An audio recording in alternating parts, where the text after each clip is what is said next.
Bueno, pues comenzamos. Buenas tardes a todos. Yo no sé si me conocéis todos. Soy Inmaculada de Francisco, soy diputada provincial y llevo la comarca de Caspe. Por eso estoy aquí. Lo primero que quiero es dar las gracias tanto a Néstor como a Juanma por facilitarnos el local para hacer hoy la reunión de la charla de lo que llamamos la verdad de las reformas. Estamos saliendo por todas las comarcas explicando por qué se están haciendo reformas tanto desde el Gobierno de España como desde el Gobierno de Aragón, y estamos explicándolas porque creemos, no solo explicándolas, sino que luego os damos unos turnos de intervenciones para que nos podáis plantear vuestras dudas. Sabemos que estas reformas que estamos haciendo son un poco controvertidas y más por lo que está saliendo tanto en los medios de comunicación como otras fuerzas políticas, y creemos que lo más directo es venir a comarca a explicaros qué es lo que estamos haciendo, por qué, y que nos planteéis las dudas que tenéis vosotros o que os puedan plantear por la calle la gente con la que normalmente estáis. Tenemos que decir que partimos de una situación complicada. Partimos con un país con 5,5 millones de parados, con un déficit no del 6 sino del 8,5%, con una deuda sanitaria de 16.000 millones de euros, con un 50% de nuestros jóvenes en el paro, con un 30% de fracaso escolar, que es más del doble de la media europea, y que a partir de ahí, y otras muchas cifras que no quiero daros porque no quiero desanimaros, estamos aquí para crear un poco de optimismo, de que las reformas que estamos tomando son las necesarias, que, que no nos gustaría haberlas tomado, porque a nosotros nos hubiese gustado encontrar un país y una comunidad autónoma con dinero suficiente para seguir haciendo políticas que beneficiasen a todos los pueblos, a todas las ciudades y a todas las comarcas, pero en este momento lo que nos toca lidiar es esta situación, es la de las reformas, intentar optimizar el gasto. Yo no quiero hablar más porque si no hay 3 intervinientes más y quiero que por lo menos expliquen un poco de las reformas tanto educativas como sanitarias, como la reforma financiera laboral que se ha tomado desde el Gobierno de España. Entonces así yo voy a cederle la palabra a Javier Campo y a nuestro secretario general, que os va a dirigir unas palabras sobre las reformas laborales, económicas, un poco de todo, ¿no? Sobre lo que me salga. Vale, pues muchas gracias a todos. Muchas gracias, Inma. Si alguien no conoce a Inma aquí, es que no es del Partido Popular. O sea que eso es una tontería lo que ha dicho de presentarse, porque Inma es solamente conocida en la comarca y en el Partido Popular, faltaría más. Buenas tardes a todos y muchas gracias por venir. En julio y con una tarde de calor como hoy apetece cualquier cosa menos a venir a escucharnos a nosotros y más a hablar de lo que venimos a hablar, que tampoco es un tema muy agradable, pero bueno, al final hay que hablar y ahora vamos a hablar tranquilamente acerca de ello. Sí, quería presentaros a María Ángeles Orós. María Ángeles tiene también el Partido Popular larga. María Ángeles ha sido concejala, ha sido senadora, es amiga, lleva el Partido Popular toda la vida y ahora es parlamentaria regional, está en las Cortes de Aragón también. Es alguien que vive el Partido Popular, que le encanta el Partido Popular, que lo transmite y que ha querido venir hoy también aquí a estar con vosotros, a estar con la comarca, a estar con Caspe y bueno, yo estoy contento también de que nos acompañe. Y a Pilar Cortés, que es un descubrimiento en el Partido Popular, ha sido un fichaje de las últimas elecciones, formó parte de la candidatura al Congreso de los Diputados y actualmente es parlamentaria nacional, está en el Congreso de los Diputados. Es una persona muy formada, es una persona con mucha formación jurídica y nos ha sorprendido a todos por su capacidad política, y veréis, y por su tranquilidad y su forma de hablar muy llana, su forma de transmitir y al final su forma de estar con todos nosotros. Lo vais a ver hoy aquí. ¿Por qué estamos aquí? ¿Por qué os convocamos y por qué soltamos toda esta chapa o esta conversación que nada más lejos de la realidad que pretender que esto sea un mitin o pretender que esto sea una arenga política? Aquí venimos a charlar con vosotros, que al fin y al cabo sois la cara y ojos del Partido Popular en Caspe, en la comarca, en Maella, en Nonaspe, en todos los pueblos de alrededor, en Fallón.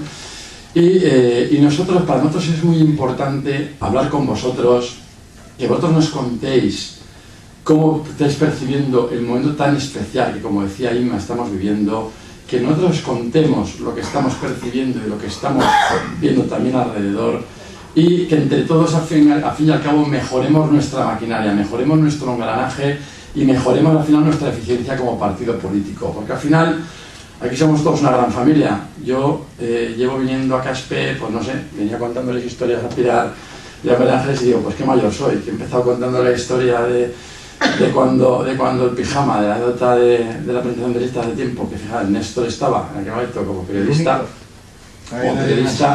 y hemos acabado hablando de cómo está el partido hoy en día en la comarca de Caspe, cómo está el partido en Maella, cómo está el partido en Aspe, cómo está el partido en Fallón, cómo está el partido que no tiene nada que ver. Ahora somos una familia, nos conocemos todos, todos nos apoyamos y aquí nadie va cojo porque todos le empujamos cuando a alguien hace falta oxígeno o alguien hace falta algún tipo de ayuda. Para mí hoy es un honor, como comprenderéis, venir aquí. He venido en millones de veces, esta semana 3 veces. Estuve el jueves, estuve el viernes, hoy estamos otra vez aquí. Y he venido de todas las maneras, he venido a hacer listas, he venido a Maella como concejal, he venido como en campaña como parlamentario, hoy como secretario general. Aquí vamos, cada vez ya vamos evolucionando, pero seguimos viniendo, que es lo importante. Y seguimos teniendo la oportunidad de charlar con vosotros, seguimos teniendo la oportunidad de que vosotros nos contéis cómo veis el momento actual, cómo veis el partido, de que interactuemos y que al final todos funcionemos como un engranaje y busquemos la eficiencia. Porque aquí nadie estamos para siempre en el partido político, nadie estamos para siempre en el Partido Popular, todo cambia y todo evoluciona y es muy importante que todos aportemos lo que podamos y que todos tengamos ilusión y que no la perdamos, y de eso vamos a hablar mucho hoy. Hoy os voy a contar que esto no es una ocurrencia, el venir de repente a contaros historias o venir de repente a... Un momentito, una interrupción breve. Estoy teniendo la sensación de que estoy en un sitio al que no he sido invitado, porque yo no soy del Partido Popular y estoy hablando de vosotros, hablar con vosotros del partido. Entonces, si es que es Joaquín, para el partido. ¿A usted le han invitado? ¿A usted le han invitado? Sí, ¿no? ¿Alguien ha llamado para que venga? No, hay una convocatoria pública hecha por la radio. Es abierta para todo el mundo. Entonces he venido, pero claro, estoy observando un caso que... Pues ya me disculpará porque me he relajado yo por la confianza de que soy de Maella y me he relajado y ahora pasamos a hablar de más cosas, pero bueno, como me he relajado... No, solo es por si puedo seguir, que si no... usted puede seguir hablando igual que no... Que usted puede hacer libremente lo que quiera, para nosotros sería un placer que se quedara y nos escuchara. Y esto es un acto del Partido Popular y por lo tanto en el acto del Partido Popular hablamos también del Partido Popular. Es decir, que usted, a mí me encantaría que se quedara y que nos escuchara, pero bueno, va a escuchar cosas del Partido Popular porque esto es un acto del Partido Popular, faltaría más. No va a escuchar cosas del Partido Socialista ni chuntará con eso. El Partido Socialista ya vine la semana pasada. Bueno, pues pero vengo a verla otra vez. Pues, y seguramente alguien en el Partido Socialista también hablaría algo parecido, pero no de lo que estoy hablando yo. Imagino que también levantaría la mano y diría algo parecido. Con lo cual estamos desarrollando el guión según lo previsto. Pues prosigamos. Nosotros estamos aquí y estamos recorriendo las comarcas, toda la comarca de la provincia de Zaragoza, y estamos recorriendo también toda la ciudad de Zaragoza contando lo que estamos haciendo. Y no lo estamos haciendo por casualidad. Nosotros creemos que es un momento muy importante para que estemos contando lo que estamos haciendo. Porque lo que nosotros estamos haciendo en estos momentos son reformas que no son agradables.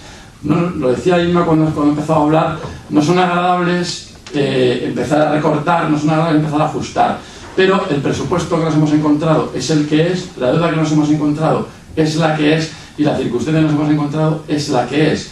Y aquí, claro, parece muchos días que Mariano Rajoy se levante por la mañana y diga, bueno, voy a ver a qué sector fastidio hoy, ¿no? A ver qué reformas hago hoy. Pero bueno, el tema no es así ni mucho menos, el tema es mucho más complejo, mucho más complicado, y Marian Oroz, con su calidad de diputada regional, luego os contará tranquilamente qué estamos haciendo en Aragón, qué tipo de reformas estamos acometiendo en Aragón, por qué las estamos haciendo, que es muy importante, porque para saber lo que estamos haciendo es muy importante saber lo que nos hemos encontrado.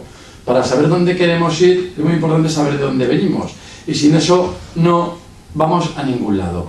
Y luego, hoy vamos a hablar entre nosotros, y sería bueno que incluso los que han venido por una convocatoria pública nos aportaran sus opiniones, nos aportaran sus acciones, porque hoy a nosotros nos encanta abrir debates de si son necesarias las reformas, por ejemplo. Nos encanta abrir debates de si es sostenible el estado de bienestar sin hacer las reformas. Nosotros creemos que no, pero lo estamos haciendo. Y incluso nosotros nos encanta abrir el debate de si podemos ser optimistas frente a los que en estos momentos están enarbolando la bandera del pesimismo, de la negatividad, de todo lo contrario a la que nosotros. Nosotros, a los que nos venís a escuchar, os pedimos el máximo esfuerzo, pedimos que en momentos complicados, que las reformas no son algo agradable, porque al fin y al cabo os pedimos esfuerzo, os pedimos tal, pero os pedimos a los que sois del Partido Popular, solamente a los que sois del Partido Popular, que contéis las reformas, que es muy importante que vosotros seáis nuestro altavoz en las comarcas, que seáis nuestro altavoz en los pueblos, que no dejéis de contar lo que estamos haciendo, ¿vale? Y luego os queremos dejar claro, que también lo digáis, que para el Partido Popular en estos momentos lo más importante es el interés general. Lo más importante es y son las personas que lo están pasando mal. Y lo más importante son las personas. Mirad, si ahora el Partido Popular, nosotros solamente estuviéramos mirando el interés del partido, como nuestro modo de ver lo han hecho otros con anterioridad, nosotros tendríamos muy claro lo que hay que hacer para ganar las intersecciones, es de manual. Y sin embargo nosotros estamos haciendo algo que el manual dice que es improductivo para ganar elecciones y para que la gente te compre tu producto. Y lo estamos haciendo con la única intención, y lo estamos haciendo con el pleno convencimiento de que es lo que hay que hacer. Y lo estamos haciendo con el pleno convencimiento de que si no hacemos esto, sí que se nos cae el estado de bienestar. Y por lo tanto, nosotros tened claro que vamos a seguir haciendo lo que nosotros creemos que tenemos que hacer, que lo vamos a seguir haciendo hasta el final, y que además estamos absolutamente convencidos de que haciendo esto vamos a recuperar la senda del crecimiento y la senda del empleo, que precisamente ayer y hoy hemos empezado a tener buenas noticias de empleo, por lo menos noticias que en los últimos 8 años no teníamos en un mes similar al que nos encontramos. Y me gustaría terminar mi interlocución haciendo una última reflexión. Mirad, en estos días que todo vale, que oímos vemos muchas manifestaciones legítimas, y todo el mundo tiene derecho a manifestarse, faltaría más, que vemos mucha confrontación, que vemos incluso insulto hacia nosotros, en el que nos han impedido el normal desarrollo de un pleno en las Cortes de Aragón, en el que han agredido a la consejera de Educación, en el que se levanta el consejero de Sanidad y se encuentra 3 manifestaciones por la mañana, 2 por la tarde, en el que vemos repartos de camisetas verdes, azules, negras. Nosotros los del Partido Popular lo decimos con toda la seriedad, pero también con todo el convencimiento. Decimos que fuera de la confrontación de ideas, que fuera del debate de diferentes ideas en las instituciones, en los parlamentos, en los ayuntamientos, lo único que hay es caos, demagogia y conflictividad. Que donde se solucionan las cosas es en los sitios donde se puede discutir con normalidad, con seriedad, con rigor y con formalismo. Y en los sitios donde está la gente que ha sido elegida democráticamente cada 4 años. Viniendo, me decía Pilar, la compañera, que a ella le encanta ir 4 años a votar, cada 4 años a votar, que le encanta participar, y que es un acto que hace ella de forma libre, que es un acto en el que cree, y que además, os lo digo de verdad, nos vamos a equivocar como llevemos el debate de la minería, como llevemos el debate de la enseñanza, el debate de la educación a las calles, como lo llevemos, porque ahí no vamos a solucionar nada, solo vamos a buscar la confrontación.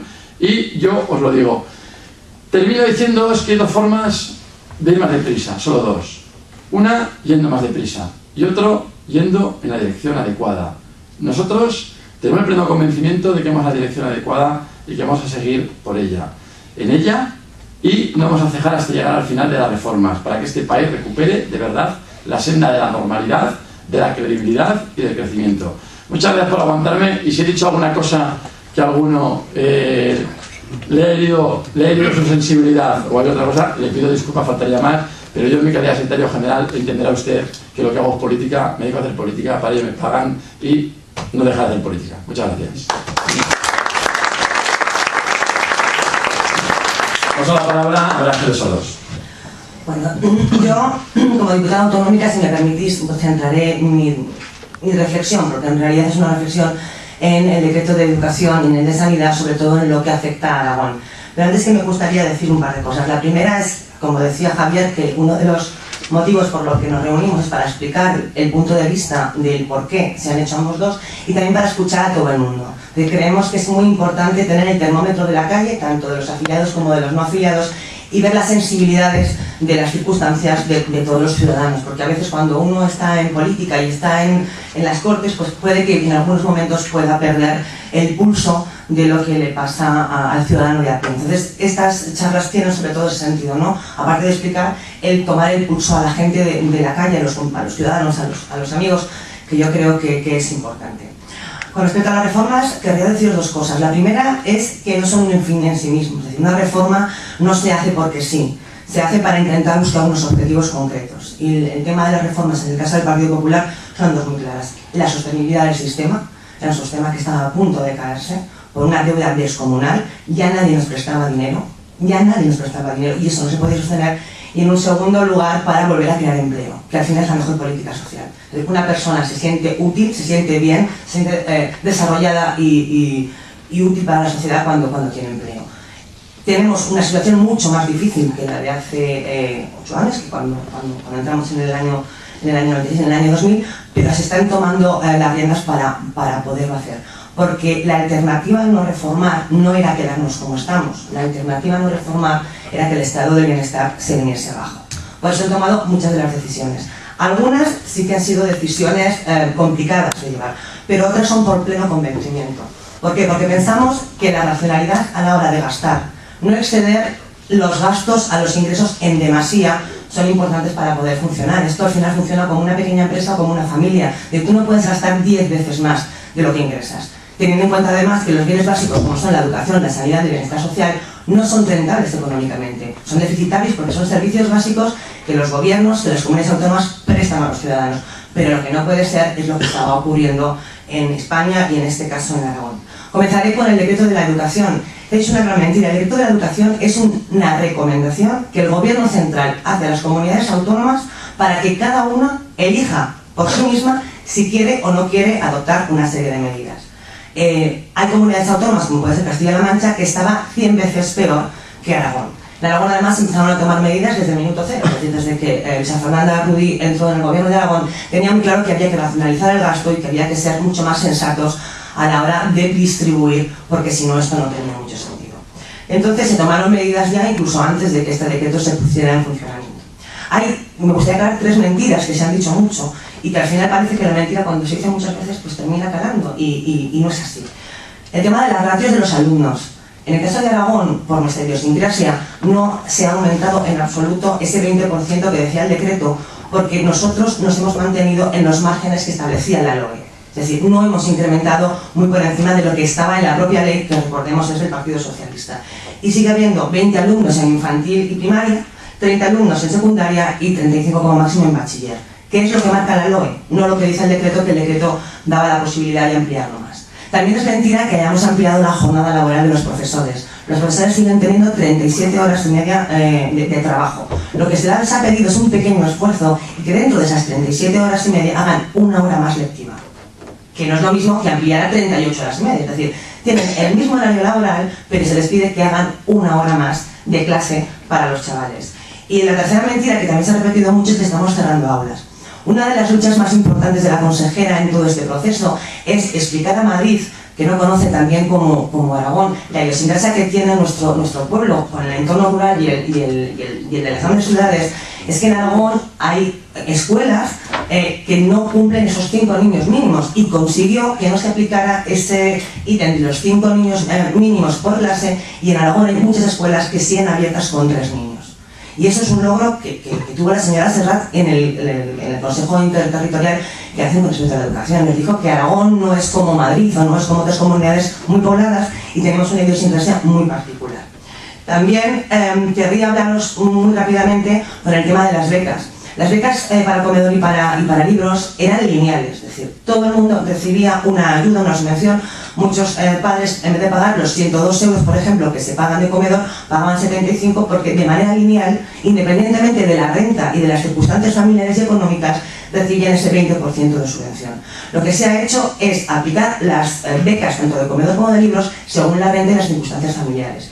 ¿Y eso qué ha posibilitado? Pues que vaya a haber muchos más alumnos, unos 10.000 se calcula, que puedan tener el 100% de subvención en becas de comedor o de libros, y algunos otros el 50%, cosa que hasta ahora cubría muchos menos, y creo que es mucho más justo. Al final, la progresividad según tus circunstancias económicas y familiares debe de primar a lo del café para todos. Lo que sí hay que terminar aquí es el café para todos. Es decir, no todo el mundo es subvencionable, no todo el mundo, iba a decir chupado de la boca, suena fatal, no todo el mundo tiene derecho a subvenciones. Tienen que recibir subvención a aquellas personas que realmente lo necesitan. No de una manera lineal, porque la verdad es que es bastante absurda. Está claro que no por invertir más dinero en educación se mejora la calidad. Y lo digo porque en Aragón se ha invertido muchísimo dinero en educación. La aula 2.0 daba un ordenador por alumno, incluso en aquellos municipios en que no había banda ancha. Y hay muchos ordenadores que están guardados bajo llave en el almacén del polideportivo porque no se han podido utilizar. Eso no es hacer una educación de calidad. Una educación de calidad es la que permita corregir el 36% de fracaso escolar y el 30% de abandono antes de terminar el periodo formativo en las escuelas. Y esa es la línea en la que estamos trabajando. Como también tengo que hablar de sanidad, lo dejo ahí. Si queréis o tenéis alguna otra duda, yo os la comento. Y el tema de sanidad es más complicado, porque a veces algunos dicen que la sanidad ya la pagamos con los impuestos, que por qué tenemos que ir a más si la sanidad se paga con los impuestos. Eso es una equivocación, es un error a veces malintencionado. La sanidad en este país se paga con los impuestos y con deuda. Cuando uno paga un servicio con impuestos y con deuda, tenemos que intentar que esa deuda sea asumible. Lo que es normal es que en España había 16.000 millones de deuda sanitaria. Con 16.000 millones podríamos haber hecho 266 hospitales. Si hubiéramos corregido eso antes, y no ahora, posiblemente sería mucho más progresivo. En Aragón había facturas sin pagar en torno a los 400 millones de euros y Sanidad tardaba 600 días en pagar a los proveedores. Claro, 600 días para pagar a proveedores, si son grandes multinacionales, pues a lo mejor lo pueden soportar, pero también hay pequeños proveedores, y eso era absolutamente insostenible. El objetivo de la reforma sanitaria es sobre todo racionalizar el gasto, es poder seguir manteniendo para nuestros hijos también. Para nosotros está claro que se puede sostener, pero hay que buscar el futuro. Es decir, yo quiero que la sanidad siga siendo pública, universal, gratuita y de calidad, no solo para mí, sino también para mis hijos. Y por eso era absolutamente imprescindible racionalizar el gasto y ser mucho más sensatos a la hora de gastar. Porque aquí la deuda era descomunal, porque hay una cosa que le han llamado el turismo sanitario, que generaba unos 1.000 millones anuales de pérdidas. Y os voy a poner dos ejemplos, porque había dos tipos. Alemán, que tiene un apartamento en Benidorm. Por estar empadronado, simplemente por estar empadronado, tenía derecho a la tarjeta sanitaria española. Se iba a su país, lo operaban en su país, ¿y cómo pagaba? Con la tarjeta sanitaria española. El país de origen, en realidad, lo que hacía era pedirle al sistema sanitario español que pagara la operación de un señor que por estar empadronado en un municipio español tenía derecho a la sanidad gratuita y a que el país donde él tenía su empadronamiento pagara eso. ¿Qué ha supuesto? Pues unos 1.000 millones de deuda o de déficit o de pagos y 700.000 personas que se han operado en los últimos tiempos. O en otro caso, en una familia que vivía aquí, se trae a la abuela, a la prima, a la sobrina y durante los meses de verano pues se la opera de un montón de operaciones que en su país no las cubre el sistema sanitario. Una cosa es que una urgencia, una enfermedad sobrevenida, un accidente, una serie de cosas que lógicamente tiene que cubrir la sanidad, porque tú estás de vacaciones en cualquier sitio y debes hacerlo, cosa que en otros países no ocurre. Y otra cosa es que aproveches la coyuntura y aproveches la tarjeta sanitaria del que sí que vive para pues hacer una serie de operaciones, por ejemplo de cataratas, que a lo mejor no debería de suponer. Otra de las cosas que también hay que recordar es que en tema de medicamentos se tiran 4.000 toneladas de medicamentos al año a la basura por caducar. Eso supone 1.160 millones de despilfarro. Es una barbaridad. Entonces, lo que teníamos que intentar era eso, era acotar eso y racionalizar ese gasto, que no tiene nada que ver con la calidad de la asistencia sanitaria, tiene que ver con ser realistas y pragmáticos a la hora de funcionar. El gobierno de Aragón, por el perfil de los que nos gobiernan, tenía muy claro esto desde que llegaron. Y mucho antes de que se aprobara el decreto, se elaboró con el consenso de colectivos médicos y de muchos sectores, unas 140 asociaciones, las 403 medidas por la sanidad. Son 403 medidas que intentan racionalizar el gasto del sistema sanitario y que se adaptan además a una realidad que tiene Aragón, que es la dualidad entre lo urbano y lo rural y el envejecimiento de la población. Aragón tiene un envejecimiento importante de la población con mucho enfermo crónico que tiene también una serie de particularidades. Para que vean, o sea, lleva funcionando 4 meses y lo que se ha conseguido, por ejemplo, se han ahorrado 8 millones de euros centralizando las compras. Era muy curioso, cada hospital compraba sus guantes, sus vendas individualmente al proveedor que considerara. Es mucho más barato que todos los hospitales, los centros de salud, compren todo centralizado porque los precios no son iguales. Ha habido un ahorro de 8 millones de euros en lo que llevamos de tiempo. Se han quitado algunas de las peonadas que no eran necesarias y los médicos en el mismo horario laboral en este tiempo han hecho 1000 operaciones más. O sea, que sí que era factible en su horario laboral de mañana hacer más operaciones de las que había. Yo creo que ese es un punto también de responsabilidad de los profesionales y se han logrado reducir las peonadas solo a los temas que son necesarios. O, por ejemplo, se piensan ahorrar 4 millones de euros en dar el medicamento solo necesario. Es muy absurdo que en vez de dar el medicamento que tú necesitas 6 pastillas porque te van a dar 20. Y así intentar ser mucho más sensatos a la hora de distribuirlo. O ahorrar 1.800.000 euros con algo muy sencillo, que es cambiar la radiografía en papel a digital. Ese tipo de cosas que no tienen nada que ver con la calidad de la sanidad son las que se han estado haciendo y la verdad que yo creo que están surtiendo sus efectos. Dos temas que también queremos implantar es la visita única, es decir, que cuando uno tenga que ir al hospital de referencia en una sola visita pueda hacerse todas las pruebas, porque también es una extorsión para vosotros tener que ir 25 veces al hospital para 25 pruebas distintas de un mismo tema y tener una historia clínica única colgada para que en toda España, porque antes había 17 sistemas de salud distintos, muy discriminatorios y muy diferentes según donde vivieras. Ahora la idea es que haya una cartera básica común para todas las comunidades y que la historia clínica sea común, para que si tú estás de vacaciones en Cambrils no tengan que volver a hacer todas las pruebas para llegar a la misma conclusión si ellos tienen acceso a tu historia clínica. Con respecto al tema de farmacia, 2 referencias y si me paso de los tiempos, señor Campo, y usted me explican todo perfectamente. Vamos a ver, el medicamento se ha pagado siempre. Se ha pagado siempre. Ha habido un copago de medicamentos siempre. La diferencia que había anteriormente es que se diferenciaba entre las personas en edad de trabajar, es decir, los que estaban en edad de trabajar, y los jubilados, o los pensionistas, porque también entraban. Lo que se ha hecho ahora es hacer una redistribución según renta. ¿Y por qué es más justa? Pues mira, era muy curioso, hay personas que están cobrando ahora el ingreso aragonés de inserción, por ejemplo, que son 420 euros. Esa persona tenía que, imagínate un hombre con 2 hijos, tenía que pagar el 40% de los medicamentos. Absolutamente injusto. Y a lo mejor una persona mayor con una renta holgada, que no son todas, son los menos, pero con una renta holgada, pagaba 0. Eso no es justo. Entonces, nosotros lo que hemos intentado es hacerla progresiva según el nivel de renta de cada uno. No pagarán nada los enfermos crónicos, los discapacitados, los que tienen pensiones no contributivas y los parados de larga duración que no tengan ninguna prestación, que tengan el ingreso aragonés de inserción, que son 420 euros. Y no hay nada más injusto que una persona que tiene que sobrevivir en estos momentos con ese dinero y a lo mejor tiene una familia que tuviera que pagar los medicamentos. Luego, si queréis, puedo dar los datos de la proporción, porque en el caso de los jubilados no tienen que pagar el 60, el 40, sino que ellos tienen unos límites que son 8 euros como máximo para rentas inferiores a 18.000 euros, 18 euros para rentas superiores, pero bueno, si queréis luego que entre al detalle de cada uno de los ratios según renta, yo os lo cuento encantada.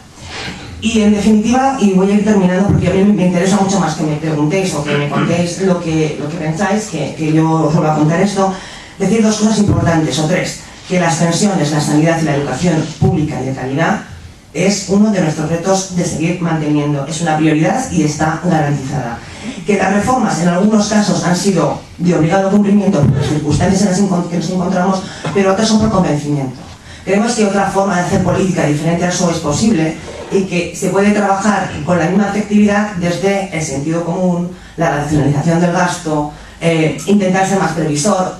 Yo recuerdo el otro día hablábamos, ¿cuánto nos costó el plan E? 10.000 millones de euros, 16.000 millones de euros, y podíamos pagar toda la ayuda sanitaria con el plan E, y en pueblos como el mío costaba más el cartel, que eran 1.200 euros, que la subvención que se dio. Eso no es utilizar el sentido común, aunque sea vaca gorda. Yo creo que siempre hay que utilizar el sentido común, independientemente de estemos en épocas de bonanza o en épocas de crisis, para guardar cuando vengan las épocas de crisis. Sin embargo, en esto no ha sido así. Yo creo que en el fondo lo que intentamos hacer, lo que estamos haciendo, es un acto de responsabilidad, porque el gasto público es necesario. Y muchas veces el gasto público ayuda a crear empleo y a sostener y a hacerlo, a que cree empleo, a que cree riqueza. Pero cuando el gasto público se va de madre, en vez de ser la solución a los problemas, se convierte en el problema. Y es el problema que tiene España, que el gasto público ha dejado de ser un impulsor de la riqueza y un impulsor de los municipios y se ha convertido en una lacra que debemos solucionar. Con lo cual, la austeridad no es lo contrario al crecimiento, la austeridad es lo contrario al despilfarro. Y en esa línea, y manteniendo los servicios que todos los ciudadanos nos hemos ganado a pulso a lo largo de los años, es como estamos trabajando y espero que en no mucho tiempo las cosas vuelvan a crecer. No os olvidéis que en el año 96 ya decían que íbamos a quitar la sanidad pública, que íbamos a quitar las pensiones, es decir, que esto es como cíclico.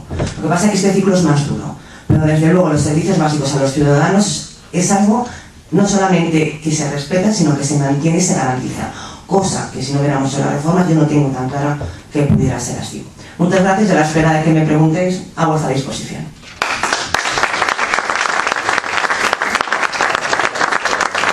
Y ahora os dejo con Pilar Cortés, profesora universitaria, inteligente y nuestra flamante diputada nacional por la provincia de Zaragoza. Las presentaciones que llevas. Bueno, muy buenas tardes.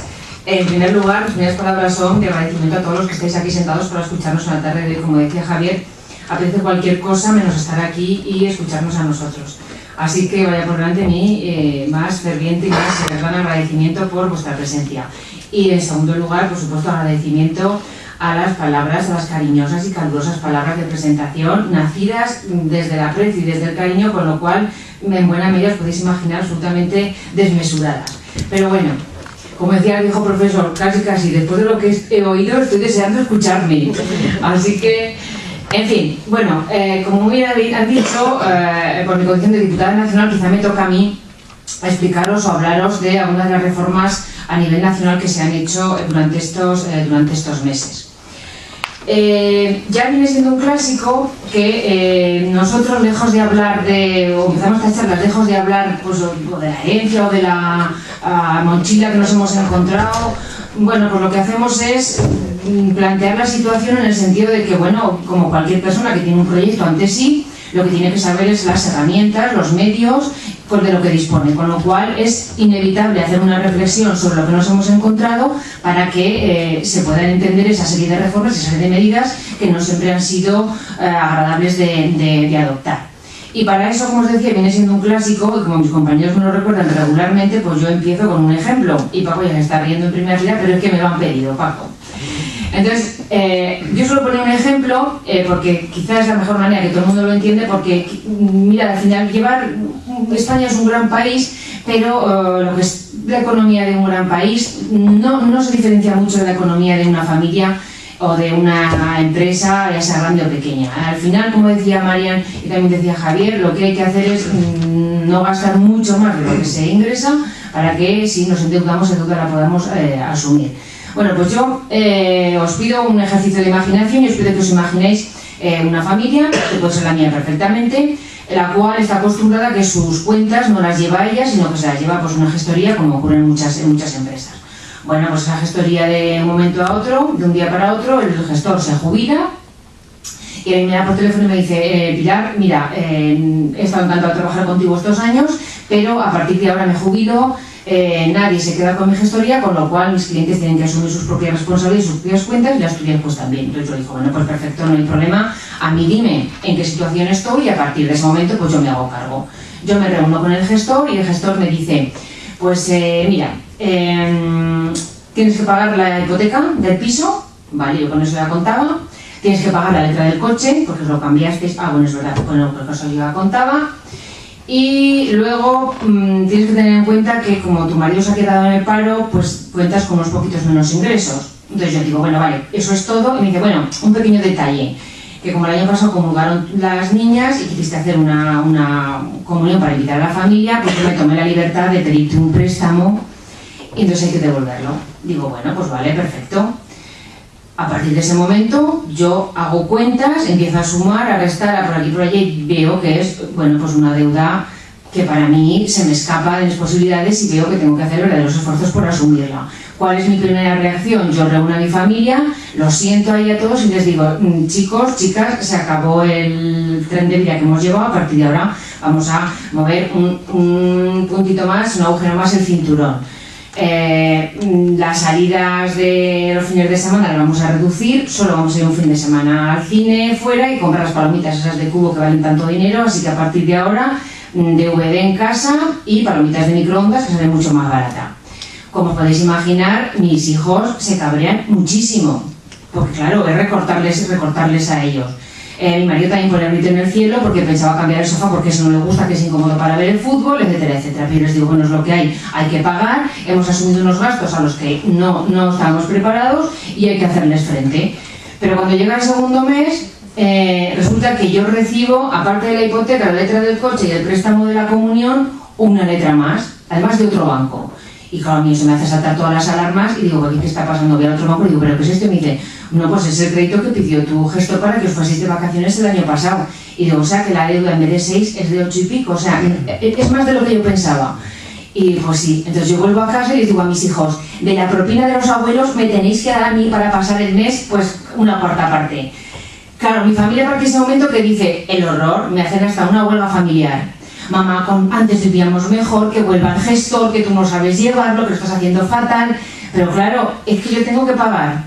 Entonces yo tengo que explicarles que vamos a pasar una temporada mala para pagar todo eso que debemos y que luego, con un poco de suerte y si las cosas van como tienen que ir, vamos a volver a tener una situación pues mucho más holgada.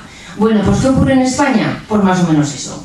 Que nosotros llegamos al gobierno, Mariano Rajoy llega a la Moncloa y donde pensaba que había 6, pues eran más de 8 y se encuentra con un gran número de parados y se encuentra con unos hijos que son las comunidades autónomas que han gastado lo que han querido.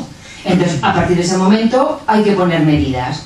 Una de las primeras medidas importantes es decirle a esos hijos, ya no se gasta todo, hay que poner un límite. Esas comunidades autónomas ya no van a poder gastar todo lo que quieran, van a tener que respetar unos límites y tienen que cumplir un déficit obligatoriamente.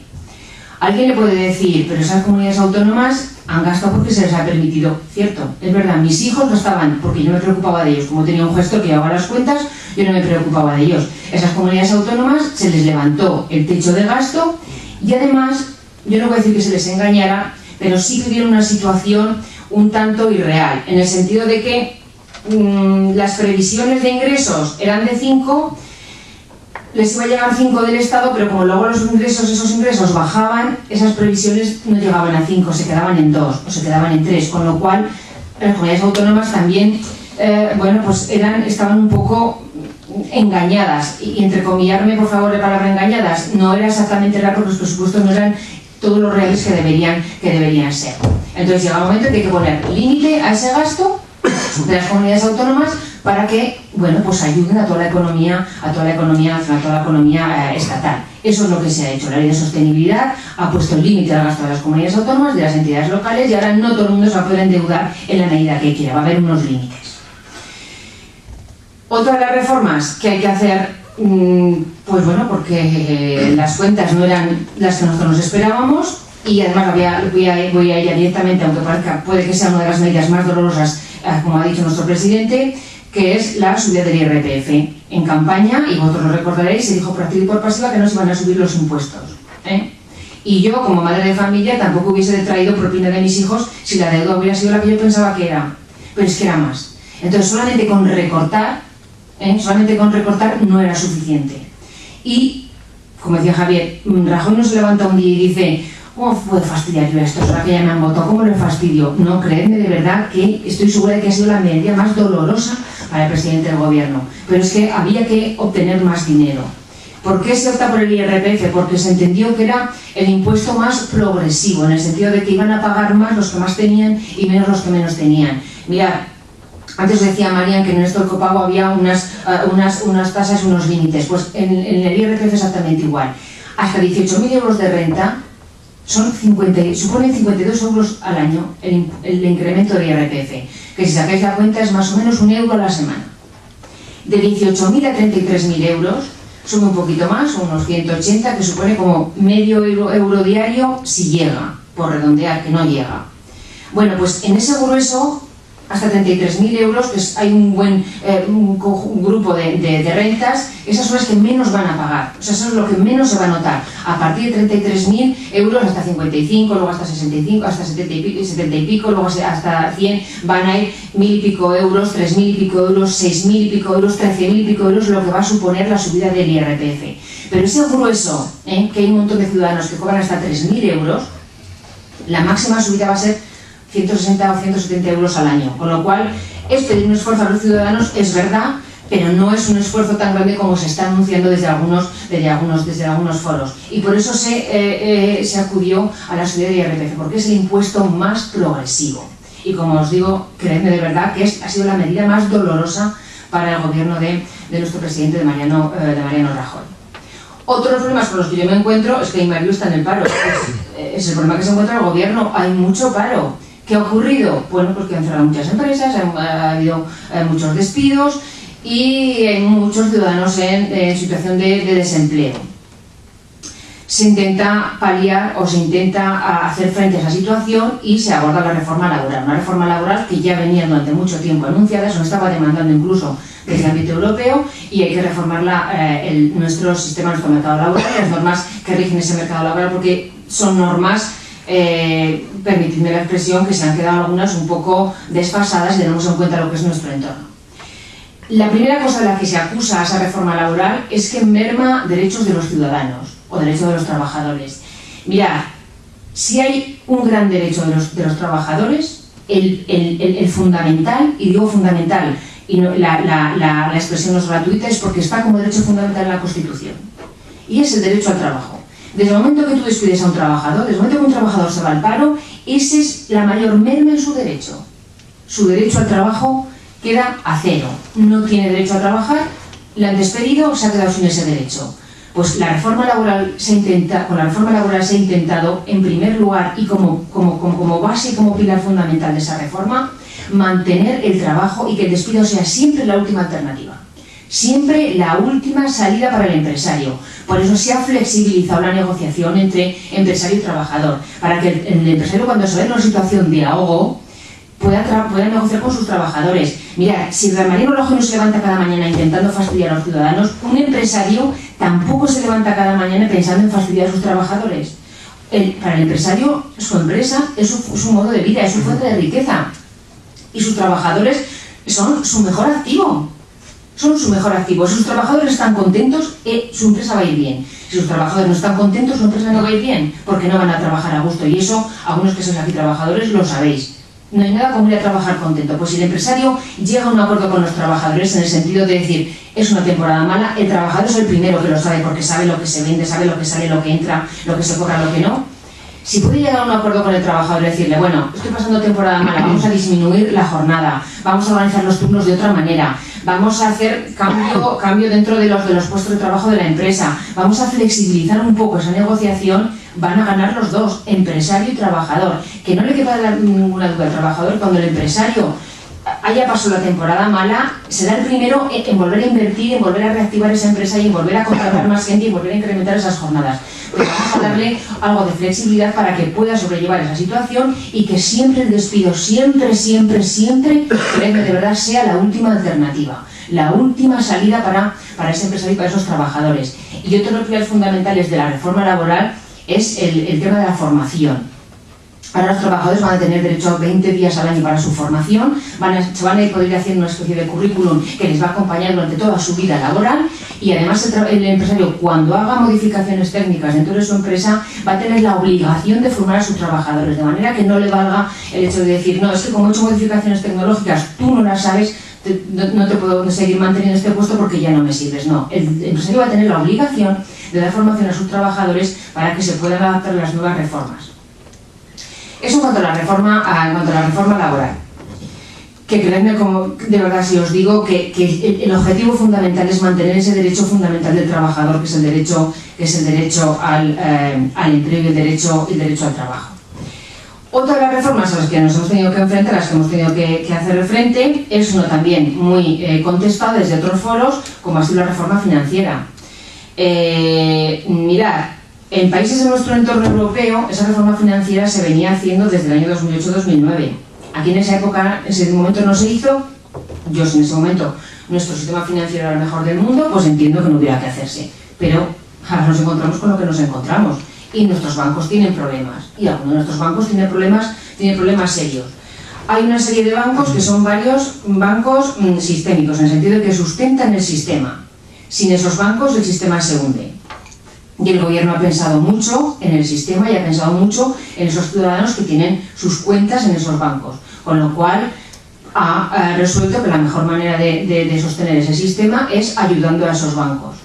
Ayudando a esos bancos, bueno, pues porque es la manera de garantizar que fluya el crédito. Sin crédito no hay inversión, no hay crecimiento, no hay empleo, sin crédito no hay nada. Con lo cual, hemos de mantener nuestros bancos. Eso sí, también el Estado, también desde el gobierno se ha puesto una serie de condiciones en el sentido de que, bueno, a los bancos se les va a ayudar, pero luego ellos van a tener que responder.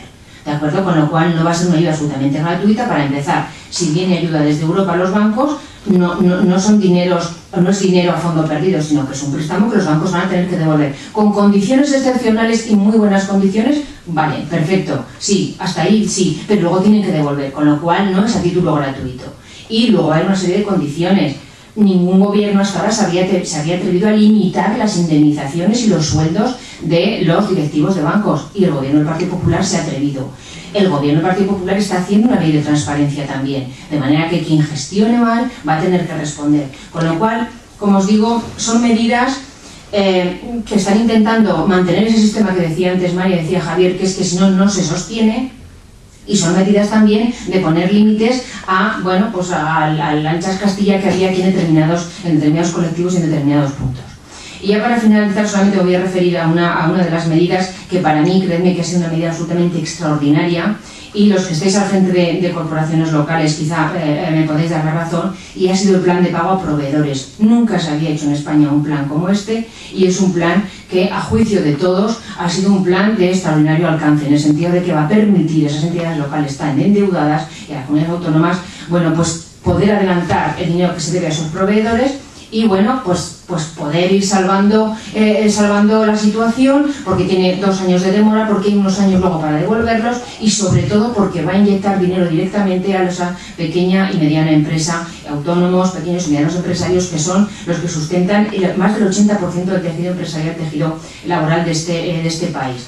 Y de esa manera, bueno, pues se va a evitar cierres, despidos, y se va a evitar que algunas empresas caigan pues en situación económica crítica gracias a esa inyección de dinero.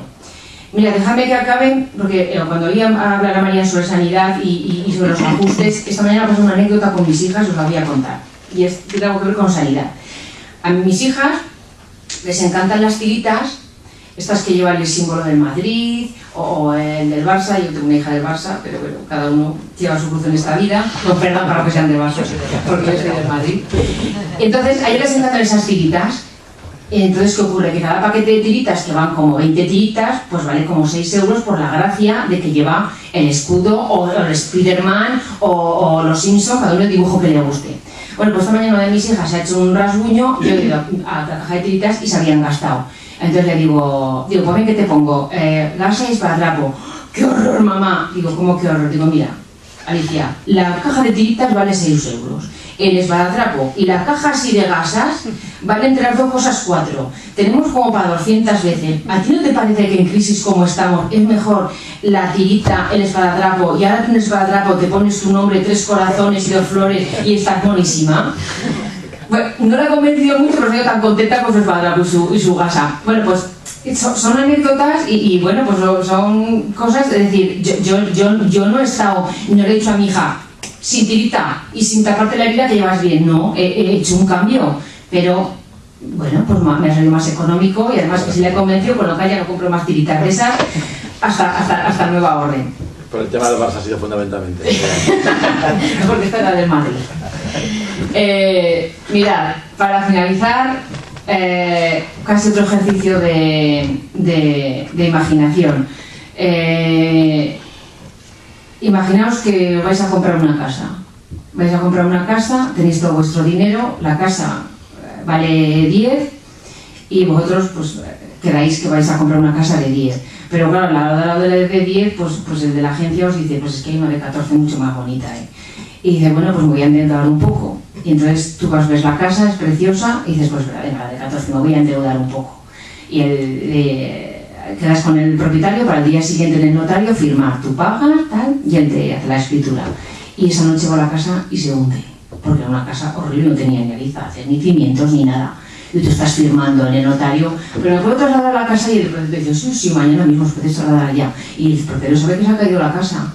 Tú das tu dinero, te hipotecas en el banco, y al día siguiente, cuando vas a ver tu casa, te encuentras con todo hecho escombros. Entonces ahora tienes que hacer un ejercicio terrible, porque no te encuentras un solar, te encuentras una escombrera, con lo cual tienes que desescombrar y tienes que construir la casa nueva, pero es que encima no tienes dinero porque te has hipotecado. Pues creedme que es difícil. Se va a pasar una época dura hasta que consiga, los medios, más financiación, demás.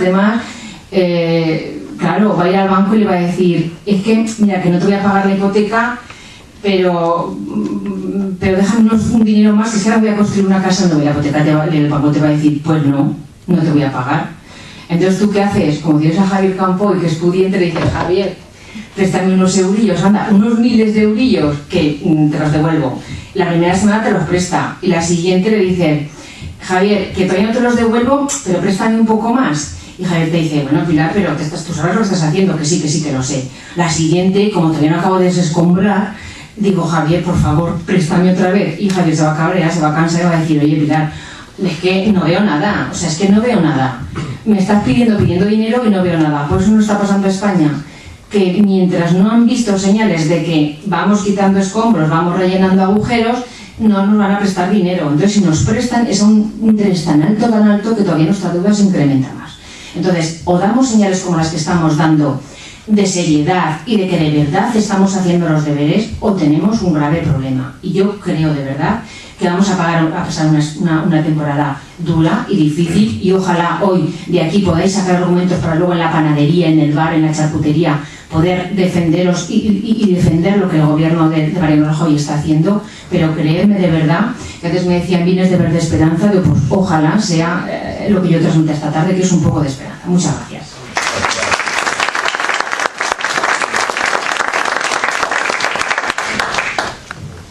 Bueno, pues abrimos turno de intervenciones, para el que quiera intervenir y al que quiera preguntar. Si ¿Estás de acuerdo con lo que hemos dicho? No hay ninguna duda. Normal.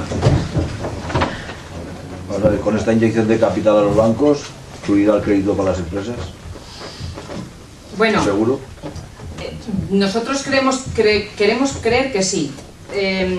Se habla algunas veces de las condiciones, y desde luego en la cabeza del presidente del gobierno está pues atornillar a las entidades financieras para que pues hagan que el crédito fluya.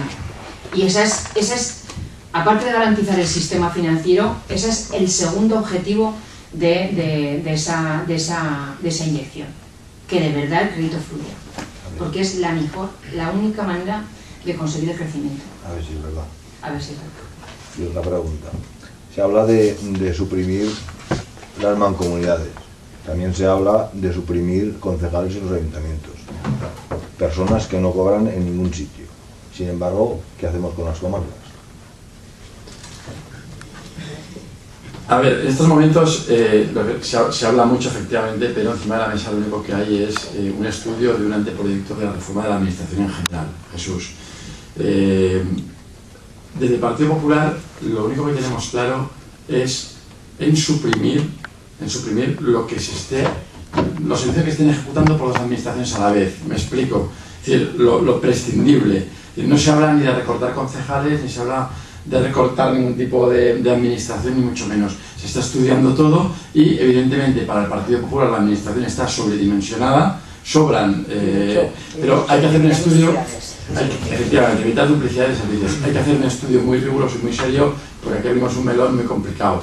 Entonces, desde la Secretaría de Riego se está estudiando el asunto y Mariano Rajoy ha anunciado para septiembre, creo que era la reforma de las administraciones públicas. Entonces, bueno, está ahí el tema.